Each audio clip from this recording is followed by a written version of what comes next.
Hello बच्चों, कैसे हैं आप। है आपका अपनी केमिस्ट्री की क्लास में।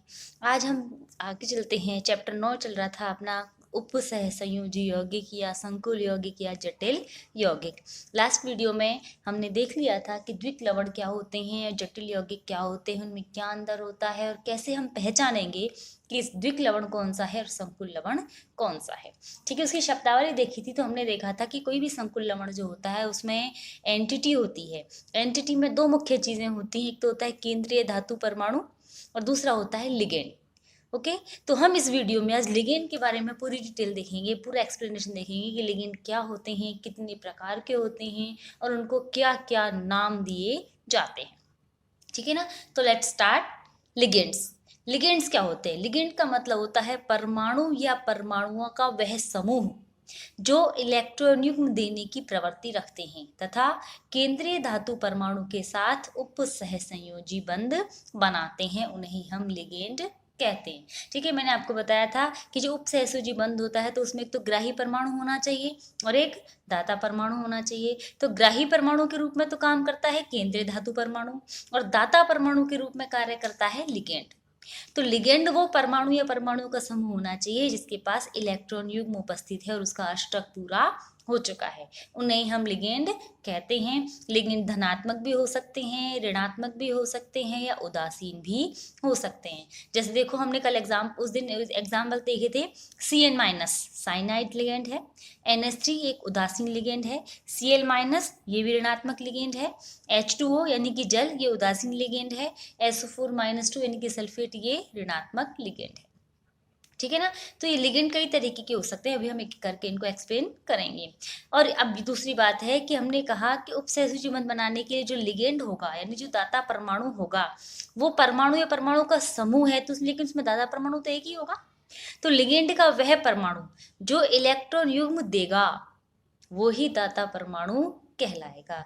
जैसे CN-, इसमें जो दाता परमाणु है वो C है। ठीक है ना, क्या कौन है? C। अमोनिया, इसमें दाता परमाणु N है क्योंकि इसके पास यहाँ लोन पेयर है। Cl में तो Cl ही है, अब खुद ही H2O। वाटर मॉलिक्यूल में ऑक्सीजन के पास लोन पेयर होता है तो यहाँ दाता परमाणु कौन है? O।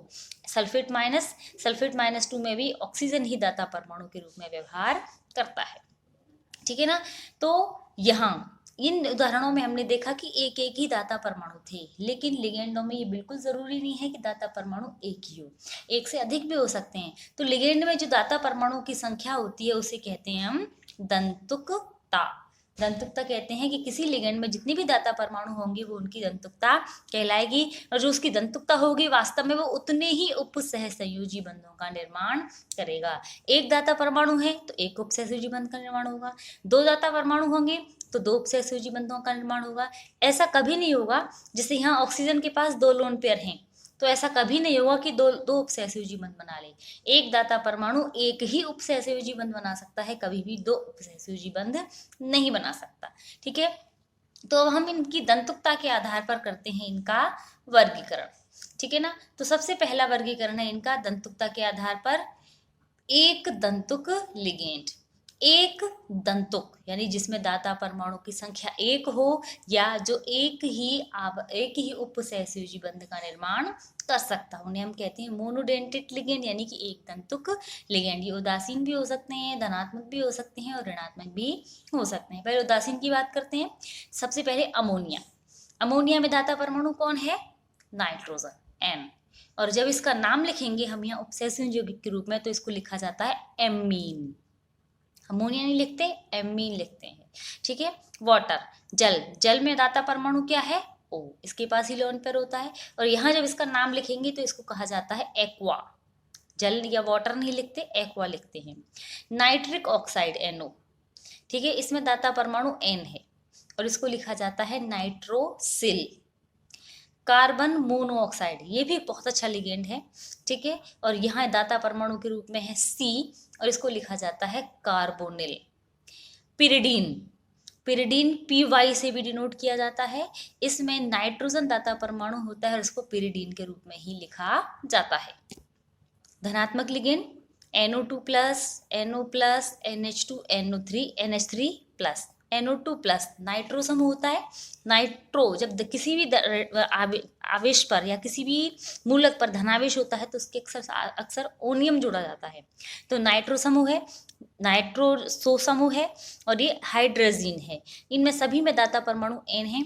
इनके नाम नाइट्रो है तो नाइट्रोनियम हो गया, ये नाइट्रो सो है तो ये नाइट्रोसोनियम हो गया, ये हाइड्रोजीन है तो इससे हाइड्रोजीनियम बन गया।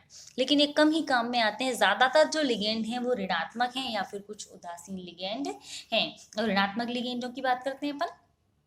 सबसे पहले हेलोजन आयंस, हेलाइड्स, ठीक है। यहाँ फ्लोरीन, क्लोरीन, ब्रोमीन, आयोडीन कोई भी हो सकता है। इस पर एक ऋणावेश होता है और एक्स यानी हेलोजन खुद ही इसमें दाता परमाणु होता है और इसको लिखा जाता है हेलाइडो या हेलो, हेलो भी लिख सकते हैं इसको, ठीक है। जैसे क्लोरीन होगी तो क्लोराइडो या क्लोरो, फ्लोरीन होगी तो फ्लोराइडो या फ्लोरो, ब्रोमाइडो या ब्रोमो, आयोडाइडो या आयोडो, ठीक है। हाइड्रोक्साइड, इस पर भी -1 आवेश होता है, इसमें दाता परमाणु O होता है, इसको हाइड्रोक्सो लिखा जाता है। याद रखें जो ऋणात्मक लिगेंड होते हैं इनका जब हम लिगेंड के रूप में IUPAC नामकरण करते हैं तो इनके नाम के अंत में O जोड़ दिया जाता है। जैसे halo, hydroxide, hydroxo, cyanide, cyano, isocyanide, isocyano, NO2 minus nitro या N नाइट्रो, इसमें दाता परमाणु N है और इसका ONO कर दें अगर हम, यानी दाता परमाणु O बना दें तो इसको कहेंगे हम नाइट्राइटो या O नाइट्रो।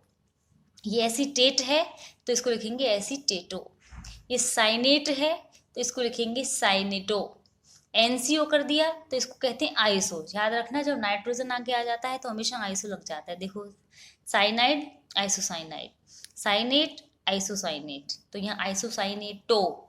ये थायोसाइनेट है तो इसको लिखेंगे थायोसाइनेटो, नाइट्रोजन को आगे कर दिया तो इसको लिखेंगे आइसोथायोसाइनेटो। S-2 इसे लिखते हैं सल्फाइडो, क्योंकि सल्फाइड है ये ऑक्साइड है तो ऑक्साइडो। साइक्लोपेंटाडाई इनाइल, यानी कि इसकी स्ट्रक्चर होती है ये साइक्लोपेंटाडाई इनाइल, ठीक है। इसमें कार्बन दाता परमाणु होता है, इसको ऐसे ही नाम लिखा जाता है।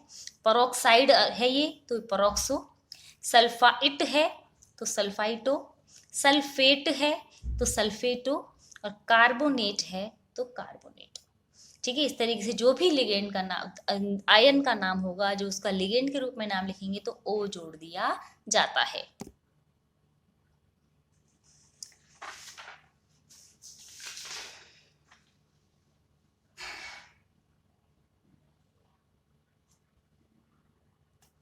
इसके बाद आते हैं द्विदंतुक लिगेंड। द्विदंतुक, द्वि मतलब 2, दंतुक मतलब 2 उपसैसिव जीवन।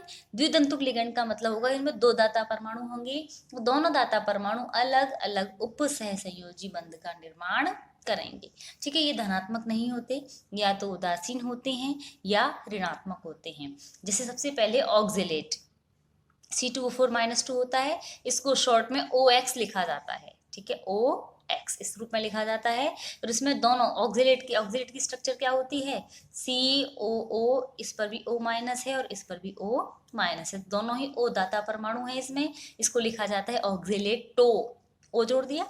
ये ग्लाइसिनेट है CH2NH2 और ये है COO-, तो इसमें एक तो दाता परमाणु O होता है और एक दाता परमाणु इस N के पास लोन पेयर होता है तो N होता है, तो N और O दाता परमाणु है, इसे लिखेंगे ग्लाइसिनेटो, O जोड़ दिया।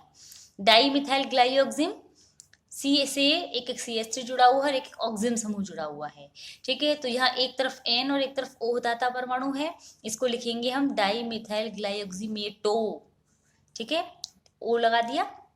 एसिटिल एसिटिनेटो, इनके शॉर्ट नेम भी याद रखें। ग्लाइसिनेट को हम GLY से डिनोट करते हैं, डाई मिथाइल ग्लाइसिन को DMG से डिनोट करते हैं, एसिटिल एसिटिनेटो को ACAC से डिनोट करते हैं। इसमें भी दोनों दाता परमाणु ये हैं, एक तो ये वाला O है और एक ये वाला O है, तो दोनों ही दाता परमाणु O हैं, इसको लिखते हैं हम एसिटिल एसिटोनेटो।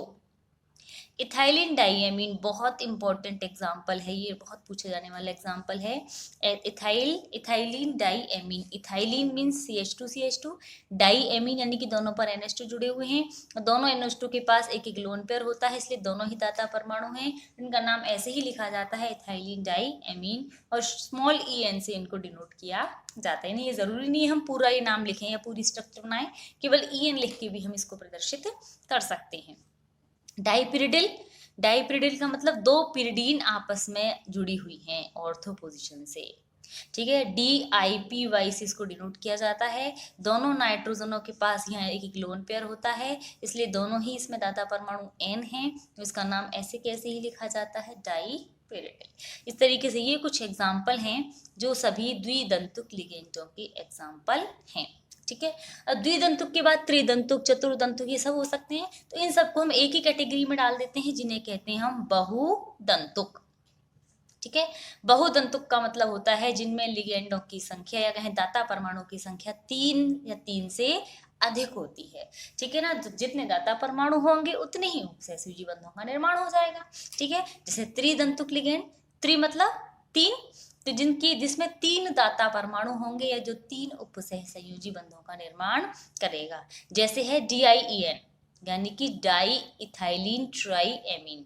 जो इथाइलिन डाईएमीन थी, देखो ऊपर स्ट्रक्चर बनाई थी मैंने, ये इथाइलिन डाईएमीन, यह मैं कह रही हूँ डाई इथाइलिन ट्राईएमीन, यानी इथाइलिन तो हो जाएंगी, तो एक तो इथाइलिन CH2 ये हो गया, एक CH2 ये हो गया, और दोनों तरफ किनारों पर NH2 और इन दोनों से भी एक NH जुड़ गया है, तो ये हो गया डाई इथाइलिन ट्राईएमीन।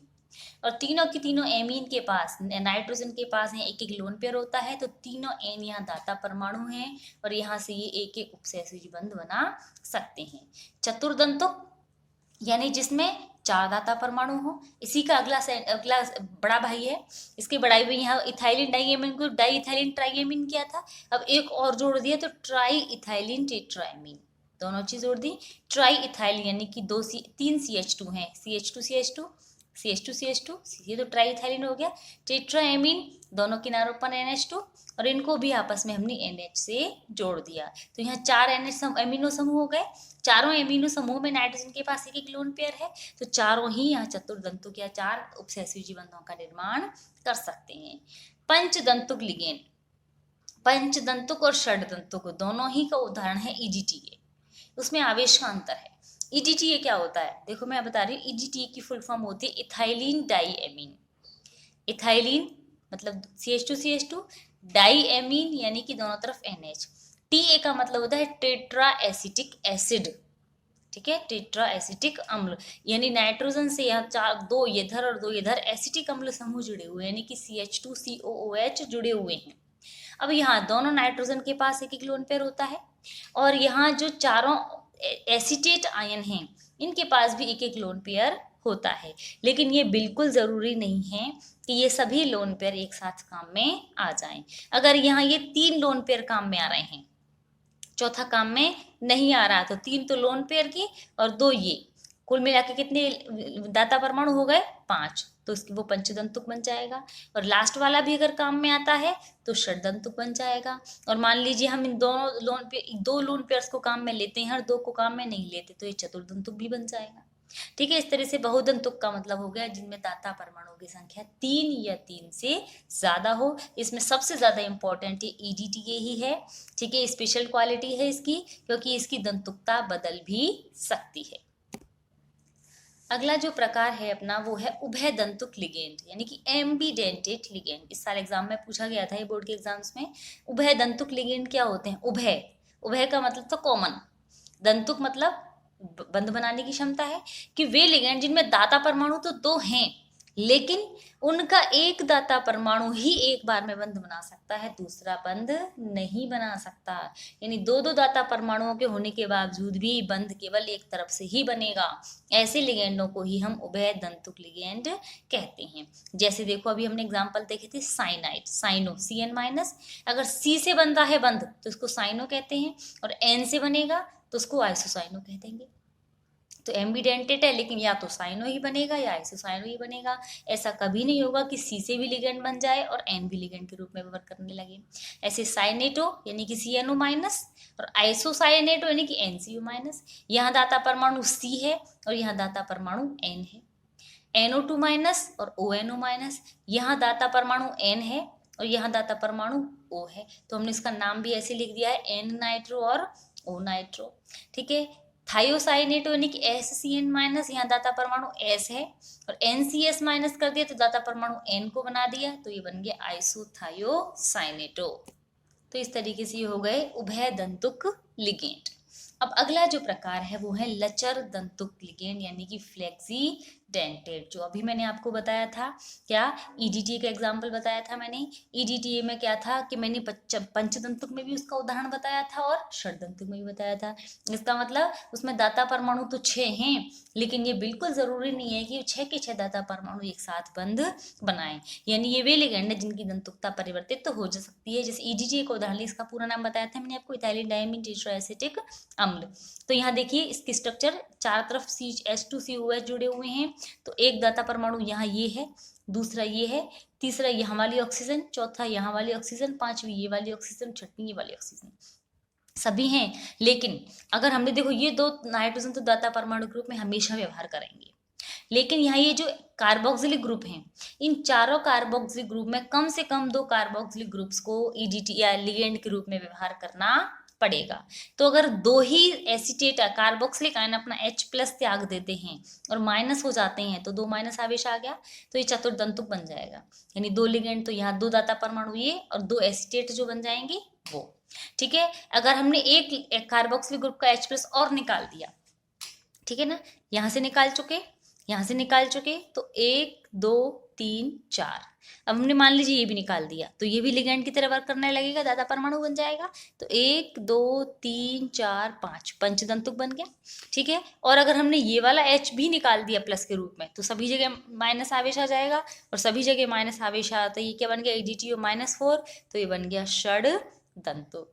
ठीक है। यानी कि EDTA की अधिकतम दंतुकता तो 6 है, यानी अधिकतम 6 उपसहसयुजी बंध बना सकता है, लेकिन ये जरूरी नहीं है कि हमेशा ही ये 6 उपसहसयुजी बंध बनाए। तो ऐसे लिगेंड्स को हम कहते हैं लचर दंतुक या फ्लेक्सीडेंटेट, या कभी कभी इनको नम्य दंतुक लिगेंड्स भी कहते हैं। ठीक है। इस तरीके से ये हो गए इनके नाम। यहाँ इनके नाम में थोड़ा सा अंतर आ जाता है। यहाँ इसको हम कहेंगे EDTA -2 बनेगा तो ethylene diamine tetra di acetato ion. यह इसको कहेंगे इथाइलिन डायमीन ट्राई एसीटेटो, यह हम कहेंगे इथाइलिन डायमीन टेट्रा एसीटेटो। तो जितने जितने एसीटेट आयन बनते जाएंगे वैसे वैसे ही इनकी दंतुकता परिवर्तित होती जाएगी। इस तरीके से मेरे ख्याल से अब आपको लिगेंड्स समझ में आ गए। Okay, thank you.